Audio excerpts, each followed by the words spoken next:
Hello, these are some Morrison's cut flower water buckets.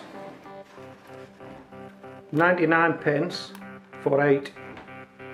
Okay, less than £1 for 8 water buckets. We'll get them home, we count them. 1, 2, 3, 4, 5, 6, 7, 8, 9, 10. Woohoo! Result, we've got 10.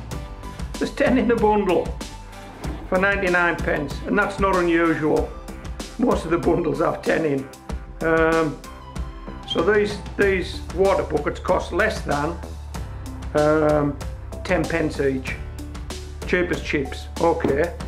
I want to take the tape off them, and I'm going to show you how I convert these water buckets into 10-inch lightweight patio pots. Woo! There's a stretch of the imagination. Patio pot. Okay, now as I've said, the lightweight infers flimsy, and they are quite flimsy. They're not that robust. Okay. So if you're going to drill some holes in the bottom of this to make it into a plant pot, the bottoms flex and they actually want to break. As you put the drill through them, there's every likelihood that you could break the bottom of this pot. So this is a method I've devised. Okay, we need to support the bottom of that pot. Now if I show you this first, okay, the drill will not fit inside. It's impossible to drill from the inside. The drill's physically too big. So it's got to be drilled from the outside.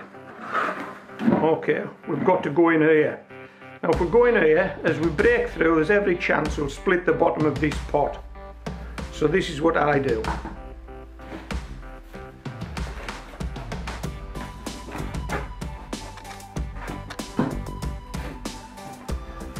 Okay, this is what I do.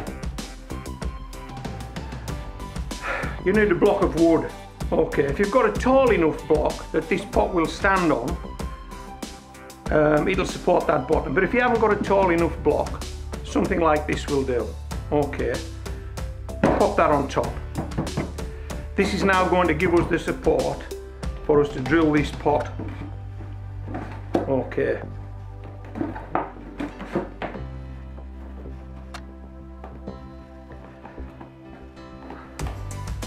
That pot is now sitting on that wood.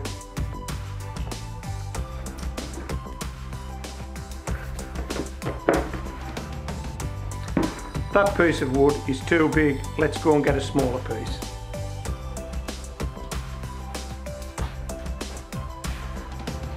Okay, here we go again. That was the block I was trying to use. This is the block I meant to use. Okay, I just picked the too big a block up. Right, so that sits on there like so. Right, this bucket will now fit perfectly over it, and it rests on it. Okay,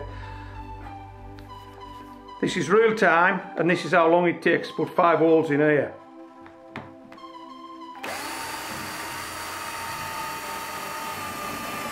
One, 2, 3,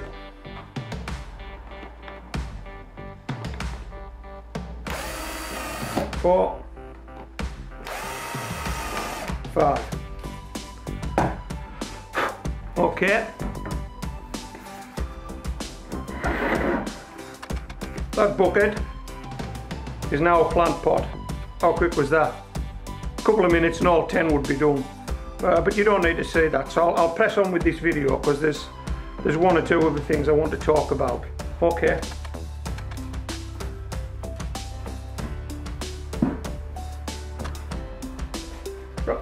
If you're going to grow in these pots, you need to be realistic about your expectations. Growing vegetables in pots are usually constrained by, among other things, the size of the pot. So you're not going to get a lot of vegetables out of this pot. So be a bit realistic in your expectations. Now let me show what I think you can realistically expect. Okay.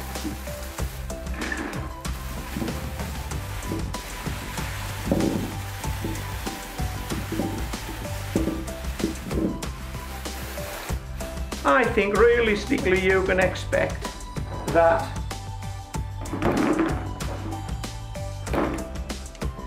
if you put that one potato in, chit it up, put it in, grow it on, you can realistically expect to get that many potatoes back. Now I know this because I've done it, and if you look at my videos you'll see that I've done it. Now why would you want any more than that? And one of the sort of benchmarks I set myself is that one of these pots should probably provide a meal for two. Okay, so let's turn this out.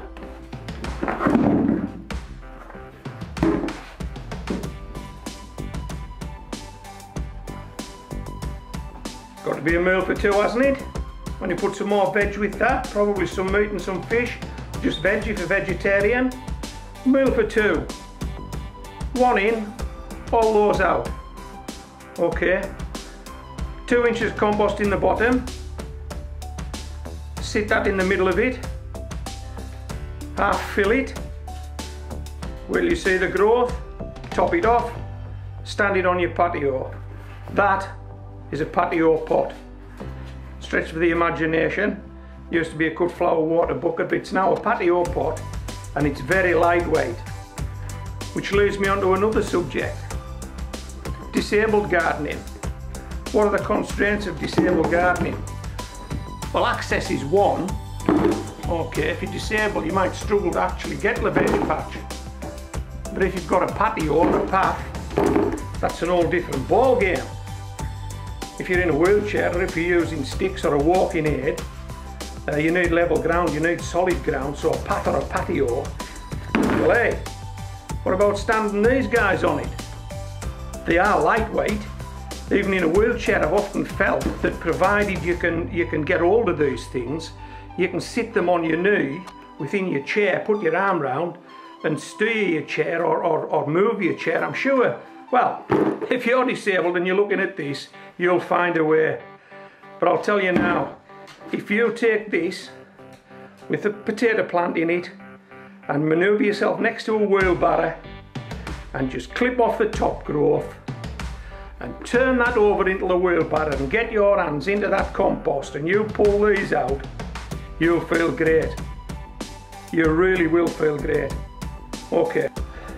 If you go around the allotment videos on YouTube, you'll find that guys are growing in 30 litre pots, 40 litre pots, 30 litre bags, 40 litre bags, 5 gallon buckets.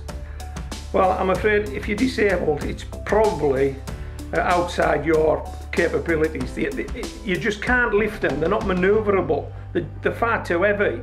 Okay, down the allotment for an able-bodied sort of a guy, but you want something a bit more manageable, a bit more lightweight. I think these might be the answer. It's worth giving it a go. I know it is. It's worth giving it a go. Okay.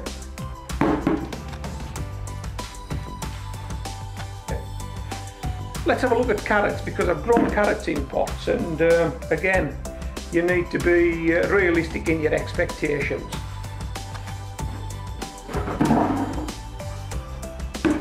Okay, these are from the shop. I haven't grown these. 3 carrots, right?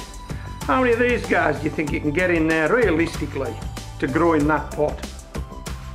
I know, 10, 20, not much more than that, particularly if you want to get any size about them. So, when you get a packet of carrot seeds, you'll actually find that the seeds, there's maybe 2,000 in a packet. Well, you're only wanting 20 or 30 in there, and you've got 2,000 seeds to work with. So I'm going to show you a trick now on how to divide your seeds up and get roughly what you want into this pot.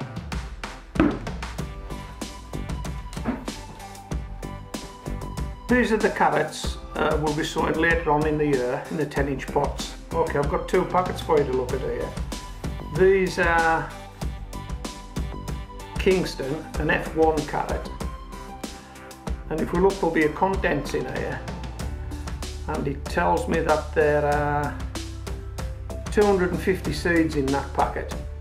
Okay, 250 seeds in that packet. This packet is Autumn King 2, and that packet has 1,600 seeds in it. Okay. But what do we want? We only want, I don't know, 30, 40 seeds to plant. So there's far too many in these packets, and if we don't prepare properly, we'll finish up over sowing the pot. So really we should make a bit of effort now to sort out the number of seeds we require to go in the pot. Okay, so we'll take this packet, and this packet has 250 in it. So we'll open the packet, and I'm not sowing the seeds today. These seeds will go back in the packet, but I will be sowing them in a few months' time, so there shouldn't be an issue there. But this is just an example of what you should do if you're going to sow carrots in pots. Okay.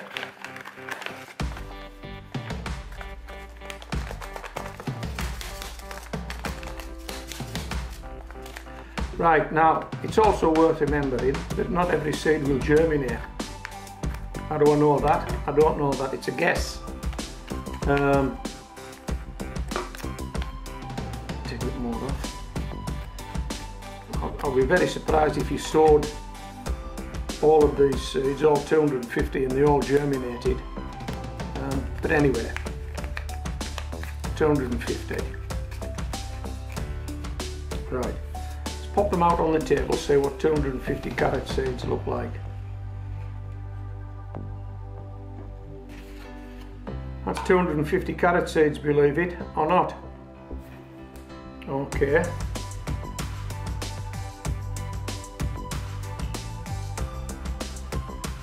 So, don't want 250. Do we want half of that? What's that? 125. Just pop that through the middle, like so, roughly. 2 piles of 125. That 125 is going back in the packet. Okay. This 125 will split again. We'll call it 120 because it divides. 125 doesn't divide. We're not dividing into half seeds. So there's 120 there. So we can divide that into 60 if we go through like so.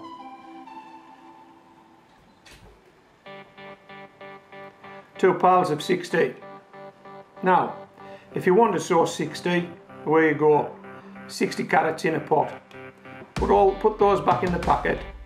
They're the 60 you're going to sow. If all 60 don't germinate, you might have 40 or 50 carrots in your pot. If you decide no, 60 is perhaps a bit too many, do it again. There's 30 seeds for your pot, 30 seeds for your pot, 60 seeds for your pot. You choose. A lot depends on the size of the carrot. If it's a big carrot, you won't need a lot in these pots. If the small fingerlings, something like Amsterdam Sweetheart, you may choose to sow a lot more in the pot. But it's worth taking your time when you come to sow these seeds, so that you don't overfill the pot, because the last thing you want is lots of stragglers. Stragglers will be okay if you're going to juice the carrots, because you don't have to peel them, you don't have to do much with them, top and tail them and juice them. But if you're looking to eat them as a vegetable, stragglers are no good. They're just not, unless you eat them as baby carrots. I'm going to show you now, I'm going to have to nip out to get these, something that I used. It's in one of my videos that will show you how to sow carrots thinly, or at least how I sowed carrots thinly.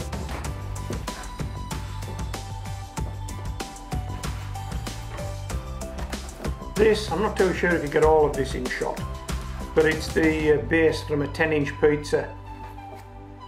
just a polystyrene base. Okay, you buy your pizza, it's sitting on that base and it's wrapped with some sort of plastic, I don't know. Okay, next time you have one of these, save it and do that. Just pop some holes in with a pencil, mark it out, pop some holes in with a pencil. You'll find that that sits very nicely on the top of a filled 10-inch pot. So you fill your pot with compost, you sit that on the compost. Now you've got some planting holes. Okay. There's a way I've done this. I think I've used a matchstick to lift the seeds. I think I've used pebbles to mark the holes. There's a video on the channel somewhere. And I can't remember whether I popped 1 seed or 2 or 3 seeds through that. But that actually gets your seeds spaced out. Okay. There'll be other ways of doing it. I'm sure there will. And I'm sure you'll be able to conjure something up. But that's how I do it. If you want to have a go at that. It worked for me. I imagine it would work for you. Okay, so I hope you've enjoyed this video. This is homegrown veg. Signing off. And that's Holly telling us we've got visitors. So I'm signing off just in time.